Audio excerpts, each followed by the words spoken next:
우리 옆에 계신 분들 함께 인사하겠습니다. 사랑합니다. 축복합니다. 네, 오늘도 함께 예배드리시는 우리 성도님들을 사랑하고 축복합니다.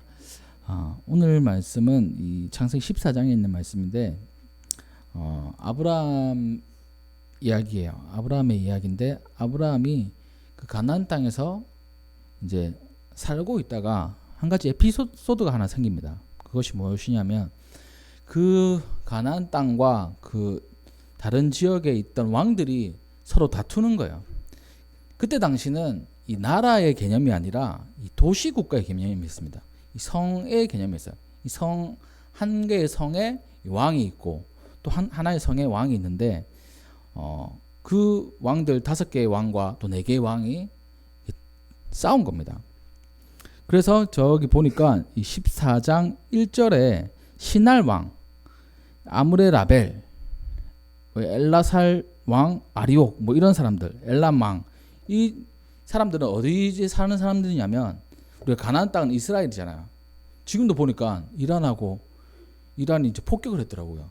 뉴스를 지나가는 거 보니까 이스라엘이 폭격을 했습니다. 그래서 미사일 우산 같은 게 있어가지고 폭격을 막더라고요. 이렇게 그런 것처럼 이때 당시에 전쟁이 시날 땅은 어디냐면 이란이에요. 이란 땅이에요. 이란 땅에 있는 왕들이 모여가지고 이 가나안 땅에 있는 왕들하고 싸우는 겁니다. 그래서 소돔까지 쳐들어가가지고 소돔을 이렇게 박살을 내고 왕도 잡아가려고 하고 또 거기에 소돔에 누가 있었습니까? 아브라함의 조카 롯이 살고 있었어요. 아브라함은 네가 오른쪽에 가면 내가 왼쪽 갈게. 네가 왼쪽 가면 내가 오른쪽 갈게. 그래서 롯이 봤을 때 이 소돔 땅이 아름다워 보였잖아요. 계속 동쪽으로 가다가 소돔 땅에서 살게 되었는데 참 좋고 아름다운 땅이었기 때문에 사람들에게 그 타겟이 된 겁니다. 그래가지고 소돔에서 이 롯이 잡혀갔어요. 이 엘람 왕에게. 이 소식을 이 아브라함이 듣게 됩니다. 그러자 이 아브라함이 군사를 일으켜가지고 롯을 찾아와요. 5개의 나라, 5개의 도시국가의 왕들이 연합해서 전쟁을 일으켰는데 아브라함은 한 명의 가정이잖아요. 가정. 근데 가정이 5개의 나라와 싸운다? 말이 되는 겁니까? 말이 안 되잖아요. 근데 야밤에 기습을 해가지고 쳐 부수고 이 롯을 되찾아와요. 또 많은 전리품들을 가지고 옵니다. 그러니까 우리가 볼 때 이 세상하고도 싸우는 이 우리의 모습 있잖아요. 이거는 이제 영적인 싸움인데 영적인 싸움을 우리가 싸워 나갈 때 우리는 한없이 작은 아브라함과 같은 한 가정이에요. 아주 소수예요. 소수. 힘이 연약합니다. 세상은 거대해요. 대단합니다. 5개의 나라의 연합군과 같아요. 근데 하나님의 사람은 그 영적인 전쟁에 두려움을 가지지 않습니다. 왜냐하면 하나님의 자녀이기도 하고 하나님이 이 전쟁을 주관하시는 분이세요. 네. 전쟁의 신이란 별명도 있습니다. 하나님이. 그리고 모든 전쟁은 하나님께 속했다. 우리가 찬양도 부르고 시편 말씀에도 기록되어 있잖아요. 그러니까 이 원리를 아브라함이 알았던 겁니다. 그래서 아브라함은 많은 사람의 수는 아니었지만 자기가 거느리고 있던 이 가정 군사들하고 함께하는 사람들과 해서 롯을 구출해내요. 구출하고 이제 승전을 하면 이제 돌아오는 길에 이제 본문 말씀이 시작되는 겁니다. 아브라함이 왕들을 다 쳐부수고 돌아올 때에 소돔 왕이 이 왕의 골짜기로 나와서 그를 영접합니다. 이 왕이 한 가문의 그 가장을 영접하는 거예요. 반대로 됐죠. 한 가문의 가장이 왕을 영접해야 되는데 여기 말씀해 보면 왕이 영접하는 겁니다. 그만큼 이 아브라함 때문에 이 소돔 왕은 자기의 살 길이 열렸다는 거예요. 그래서 영접을 하고 그리고 여기에 18절 말씀해 보면 살렘 왕 멜기세덱이 등장합니다. 오늘 이제 어떻게 보면 제일 중요한 부분이에요.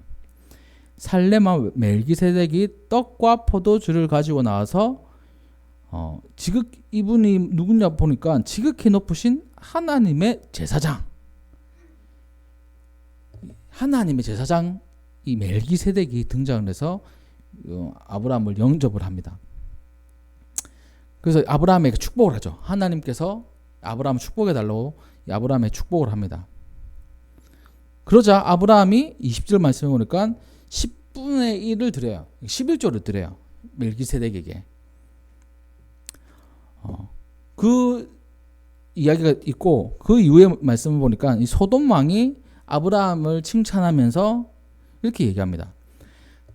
나에게 속한 사람들은 다 나에게 보내고 물품, 전리품들은 다 네가 가져라. 이렇게 얘기합니다. 그러니까 어떻게 보면 왕은 사람들이 있어야 되잖아요. 그래서 사람들은 나한테 보내고 뭐 금은보와 이런 전리품들은 네가 가져라 라고 했더니만 아브라함이 거절을 합니다. 나는 하나도 가지지 않겠다. 내 것이 아니기 때문이다. 만약에 가진다면 나와 함께한 젊은이들 몫은 그들에게 돌리겠다. 이렇게 얘기하는 장면이에요. 어떤 사람이 우리에게 돈을 준다고 생각해 보세요. 한 10억을 준다고 생각해 보십시오. 어떨까요? 어떻겠습니까? 받아야죠. 왜 안 받습니까? 10억을 받아야 우리가 빚도 갚고 좋은 집도 사고 뭐 이렇게 하잖아요. 준다는 왜 안 받아요? 아브라함은 안 받았어요. 그러니까 자기가 한 일도 있기 때문에 충분히 받을 수 있는 그런 권리가 있습니다. 또 자기 거기도 해요. 근데 아브라함은 안 받았습니다. 왜 안 받았을까요? 나 같으면 받았을 텐데 왜 아브라함은 안 받았을까요? 그러니까요. 이게 이제 이 시간이 지나고 하나님과 동행하던 아브라함이 몸소 체험했던 원리를 깨달은 거예요. 이 물질에 대한 원리. 자기가 애굽에 내려갔을 때 죽을 뻔했잖아요. 자기도 죽을 뻔하고 아내도 빼앗길 뻔하고. 근데 그 자리에서 하나님이 부자를 만들어 주셨어요. 그러니까 자기가 재벌이 될 수 있는 기본적인 그런 세팅을 애굽에서 해주신 겁니다. 나는 기근 때문에 애굽에 내려가서 좀 잘 먹고 잘 살아보려고 했는데 내 맘대로 되는 게 아니구나. 이 하나님께서 부어주셔야 되는 거구나. 이걸 깨달은 겁니다. 그러니까 롯과 아브라함의 이 목자들이 다툴 때도 네가 오른쪽 가면 내가 왼쪽 갈게. 내가 좋은 땅 살아도 하나님이 확 불어버리시면 그 땅은 폐허가 되고 아무리 안 좋은 땅이라도 하나님께서 축복하시면 그 땅은 좋은 땅이 돼. 이 마음이 강력하게 있었던 거예요. 그래서 이건 내 게 아니다. 하나님께서 주시는 것만 내 거다. 이 생각이 가득했던 겁니다.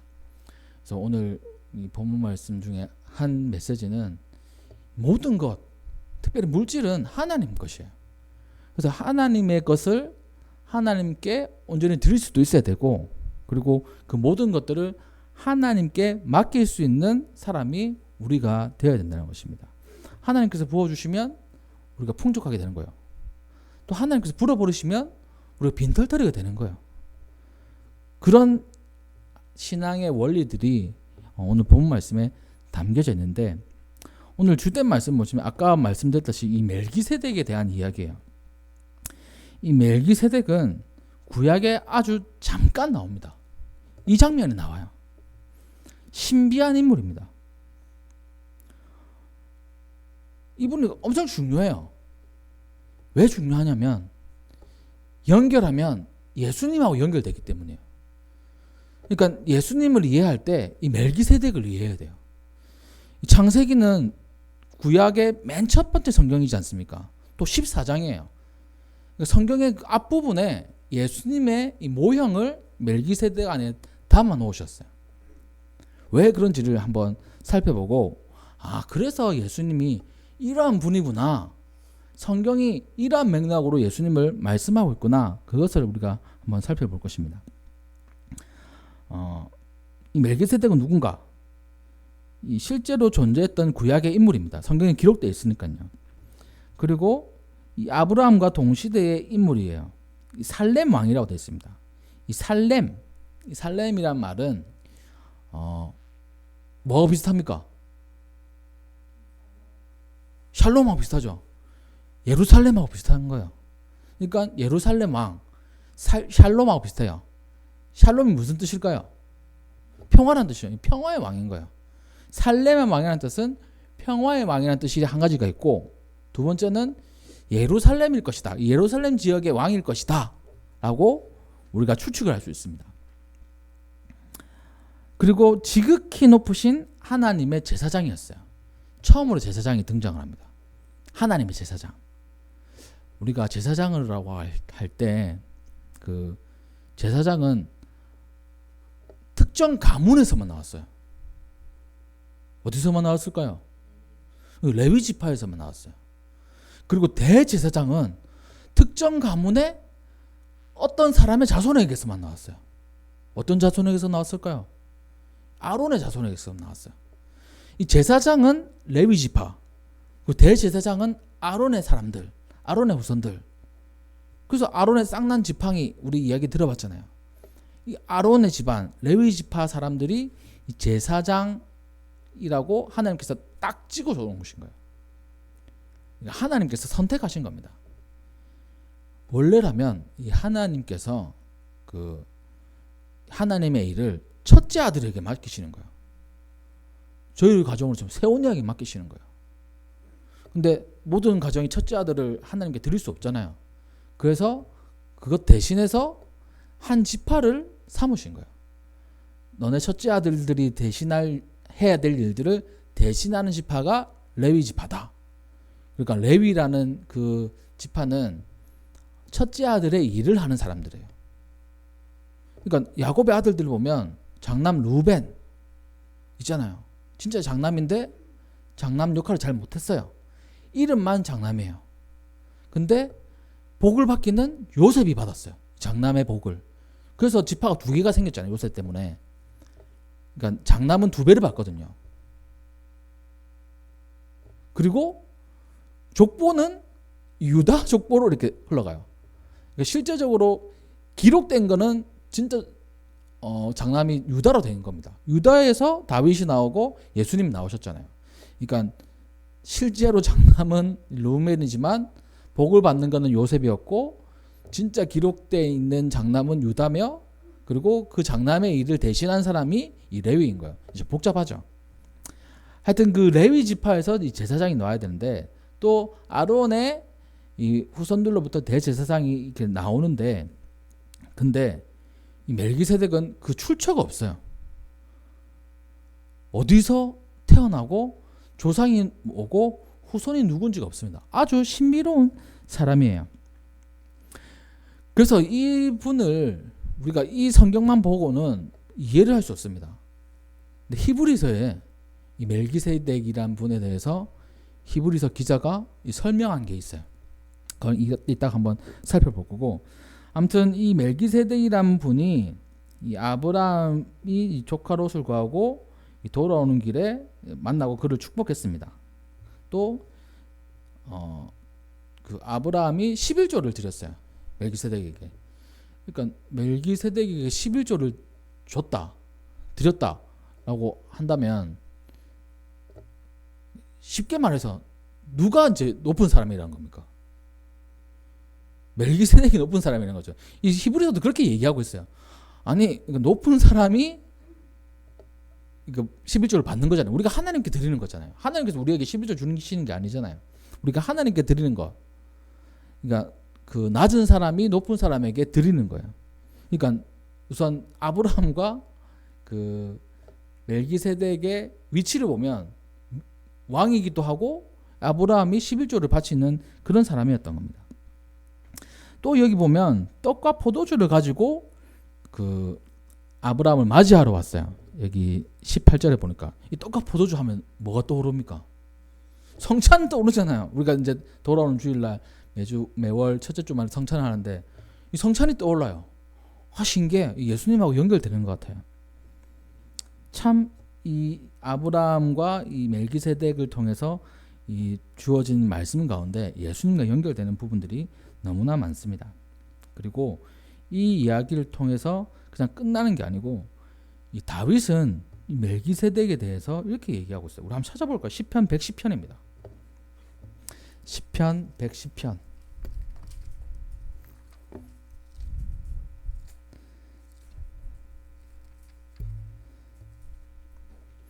자, 시편 110편 4절.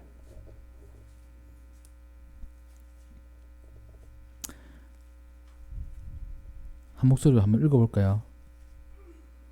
자, 시작.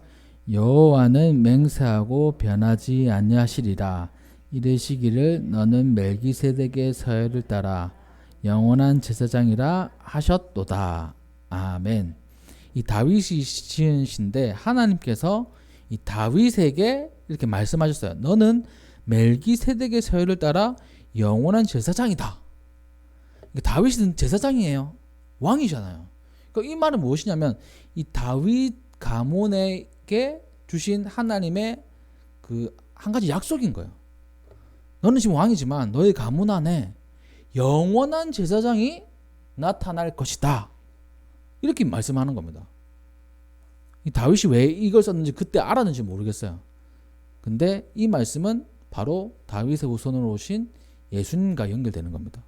멜기세덱의 서열에 따라, 이 멜기세덱의 서열이라는 것이 무엇이냐면 이 제사장 중에 대제사장을 뽑는 거거든요. 대제사장 한 명이에요. 그 대제사장은 하는 일이 무엇이냐면 이겁니다. 제일 중요한 일이 한 가지 있어요. 뭐냐면 바로 모든 백성의 죄를 대신해 가지고 1년에 한 번 성막 안에 지성소에 들어가 가지고 하나님께 모든 그 백성들의 죄를 아뢰고 용서함 받는 거예요. 지성소는 1년에 한 번 대제사장만 들어갈 수 있습니다. 다른 사람이 들어갈 수 없어요. 그리고 대제사장이 거기 안에 들어갔는데 하나님 보시기에 이 사람은 정결하지 못하다 하면 바로 죽어버려요.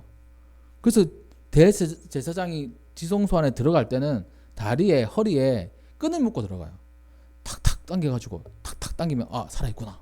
탁탁 당겼는데 가만히 있으면 죽었다. 그 사람들이 들어가서 꺼내오지 못하는 거예요. 자기가 들어가면 죽으니까. 줄로 이렇게 잡아 끝내는 겁니다. 이렇게. 그만큼 대제사장은 그 1년에 한 번 하나님의 가장 가까이에 가서 백성들의 모든 죄를 용서하는 그런 일을 해요. 매번 하는 겁니다. 그래서 거기서 양을 잡고 염소를 아사셀 염소로 해가지고 우리가 뭐 다음에 또 배울 기회가 있겠지만 그 염소를 광야로 보내고 뭐 그런 일들을 해요. 모든 백성들의 죄를 1년에 한 번 그 용서함을 받는 그날을 이 대제사장이 이렇게 진행을 하는 겁니다. 이 날을 대속죄일이라고 그래요. 이스라엘 달력으로 하면 7월 10일이에요. 7월 10일이 무슨 날입니까? 박세원 7월 10일이 무슨 날이에요? 아빠 생일이죠. 지금 생일하고 그러니까 지금 우리 달력하고 다르지만 이스라엘 달력의 7월 10일이 대속죄일이에요. 모든 사람들은 이 날을 손꼽아 기다리는 겁니다. 왜냐하면 자기의 죄가 공식적으로 용서함 받는 날이기 때문에 이 대제사장이 거기서 이제 죽으면 안 되는 거예요. 다 모든 거를 해가지고 이게 축복을 선언하며 죄에서 해방받았다. 이 선언을 들은 사람들은 마음 편안해가지고 또 1년을 살아가는 겁니다.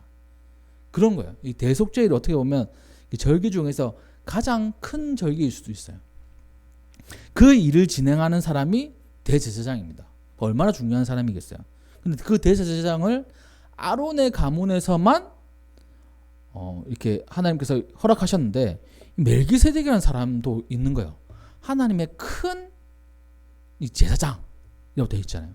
그래서 이 하나님에게는 이 대제사장이 이 두 부류가 있는 거예요.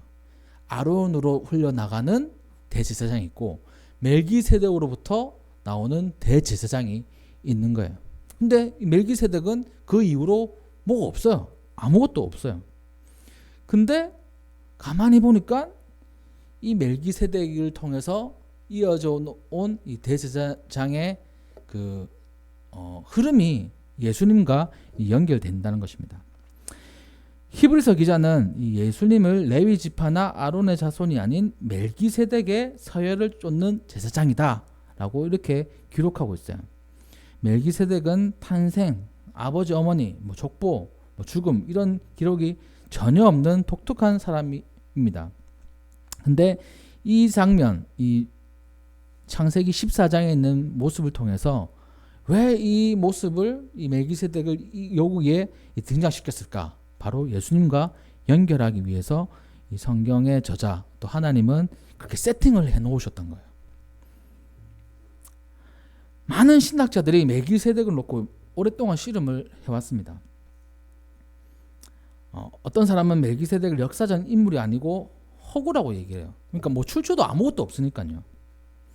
그런데 이 히브리서 기자는 이 멜기세덱에 초점을 맞추고 그는 족보가 없는 제사장이며 그 흐름이 바로 예수님에게 연결되었다고 이렇게 얘기를 하는 거예요. 근데 그럼 예수님이 왜 대제사장이 되어야 되느냐라고 했을 때 우리는 이거를 알아야 돼요.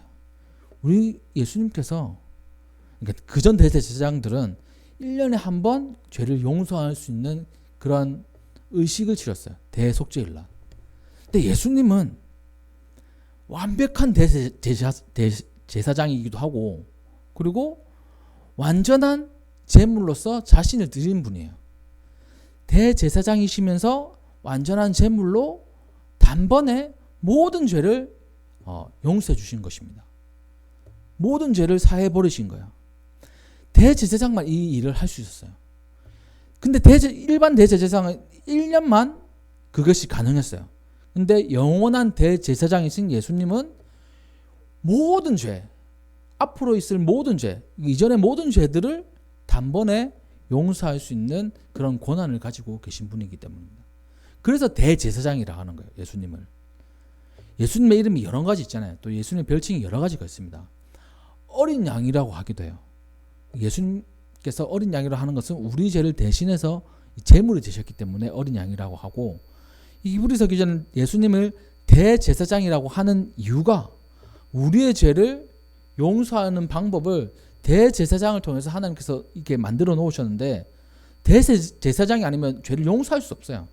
그러니까 예수님께서 대제사장이 되시는 겁니다. 근데 그 대제사장보다 더 큰 제사장이 되시는 거예요. 단번에 다 해결해 놓으셨으니까요. 그래서 예수님께서 돌아가실 때 휘장의 문이, 그 커튼이 갈라진 사실을 우리가 알 것입니다. 그것이 갈라졌다는 것은 이제는 대제사장만 왔다 갔다 하는 그런 지성소가 아니라 누구든지 그곳에 갈 수 있는 거예요. 누구든지 하나님께 담대하게 나아갈 수 있는 거예요. 그러니까 우리에게 담력을 주셨다고 하잖아요. 히브리서 기자가. 우리가 하나님 앞에 담대하게 나아갈 수 있다. 그 전까지만 해도 휘장으로 쳐져 있었는데 예수님께서 대제사장이시자 희생제물로 자신을 드리시면서 휘장이 갈라지고 하나님께 우리가 직접 갈 수 있는 길을 열어놓으신 거예요. 우리가 이제 하나님께 직접 갈 수 있는 거예요. 하나님을 체험하고 성령을 체험할 수 있게 된 것입니다. 그분이 바로 예수님이세요. 그분이 대제사장이시고, 그 대제사장의 왜 그분이 대제사장인가?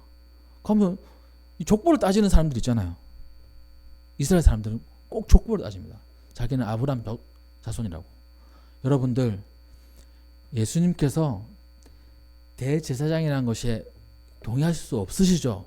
그럼요. 레위 지파도 아니고 유다 자손이잖아요. 예수님은 제사장이 아니잖아요.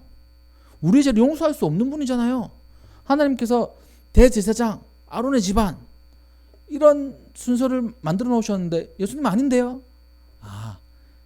그렇게 말씀하실 줄 알았습니다. 근데 진짜 큰 대제사장이 있는 거 아십니까? 뭔데요? 창세기 14장에 멜기세덱이라는 사람이 있어요. 그 사람 아시죠? 하나님의 제사장이죠. 그분은 출처도 없습니다. 그리고 아버지가 누군지도 모릅니다. 언제 돌아가셨는지 몰라요. 그분이 어떤 분이신지 아십니까? 살렘 왕이에요. 평화의 왕이에요. 멜기세덱, 멜기란 말은 왕이라는 뜻이고 세덱이라는 말은 세덱이라고 하니까 우리나라 말 같은데 이 세덱이란 말은 의란 뜻입니다. 의의 왕이란 뜻이에요. 이 멜기세덱이란 이름의 뜻이 의의 왕이에요. 평화의 왕, 의의 왕. 누가 떠오르세요? 예수님이에요. 예수님. 레위 지파가 아니더라도 멜기세덱의 서열에 따라서 대제사장이 되신 분이 바로 예수님이십니다. 아론의 제사장들은 1년에 한 번 용서했죠. 멜기세덱의 반차를 따른 예수님은 모든 죄를 용서하신 분이에요. 그럼 어떤 분이 진짜 대제사장이시겠습니까? 이렇게 히브리서 기자는 말씀하고 있는 겁니다. 그래서 이 창세기 14장에 있는 멜기세덱이 엄청 중요해요.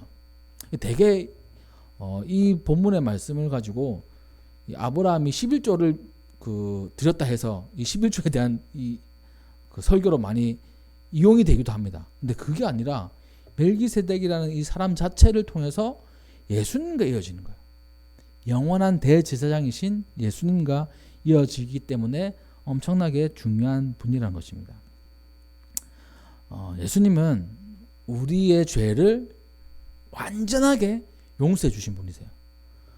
우리의 죄를 조금 남겨놓고 그리고 또 뭐 이제 너무 크니까 말고 이제만 용서해 주고 이런 게 아니에요.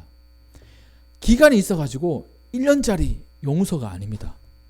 무한의 용서인 거예요. 무한의 용서를 우리에게 허락하신 분이 바로 예수님이십니다. 그 예수님을 우리는 믿음으로 모셔야 돼요. 그 예수님을 꼭 믿어야 우리가 하나님의 자녀와 또한 영생을 얻을 수 있는 것입니다. 그런 이야기가 오늘 본 말씀에 나와 있어요. 영원한 제사장으로 우리에게 생명을 주셨던 멜기세덱과 같은 그 예수님, 그 예수님을 우리는 꼭 믿고 그리고 구원의 길을 걸어가야 될 것입니다. 그러한 마음이 우리에게 가득하게 있어야 돼요. 이 말씀을 정리를 하면 오늘 본 말씀은 참 이해하기 힘든 사람이 등장을 합니다. 멜기세덱이라는 사람. 또 추측 알 수 없는 그런 사람이지만 그 속에 예수님이 담겨져 있는 거예요. 그래서 오늘 하루 이 말씀을 또 생각하시고 이번 한 주 생각하시면서 나의 죄를 완전히 용서하신 예수님이 그냥 신약에만 등장하는 게 아니라 이 구약 처음에서부터 예수님에 대한 그 예언이 담겨져 있구나. 창세기에 예수님에 대한 예언이 담겨져 있고 다윗에게 이 예수님에 대한 예언이 담겨져 있고 신약에서 예수님께서 십자가에 달려 돌아가시며 우리의 죄를 구원하신 내용들이 꽃을 피웠구나. 열매를 맺었구나. 이것을 알 수 있는 거예요. 그래서 우리 믿음을 점검하고 그냥 나타나신 예수님이 아니라 오래전부터 하나님께서 계획하시고 나를 살리기 위한 그 예수님의 세팅이 진행되어져 왔다는 사실에 감사하는 우리가 되기를 주님의 이름으로 축복합니다. 하나님은 우리에게 구원을 베풀어 주길 원하세요. 우리를 사랑하세요. 그리고 완전하게 용서하기를 원하십니다. 죄의 노예로 사는 것이 아니라 의의 자녀로 살기를 원하세요. 그의 모습을 이 멜기세덱을 통해서 우리에게 알려주는 것입니다. 또한 아브라함의 삶의 모습을 통해서 우리가 물질에 대한 이해가 또 바뀌어야 돼요. 모든 것은 하나님께서 주신 것이다. 하나님께서 주시면 우리가 누리는 것이고 하나님께서 빼앗아 가시면 우리는 빈털터리가 되는 거예요. 그래서 하나님의 약속 안에 거하고 그 말씀을 따라 사는 우리 모두가 되기를 주님의 이름으로 축복합니다. 네, 기도하도록 하겠습니다.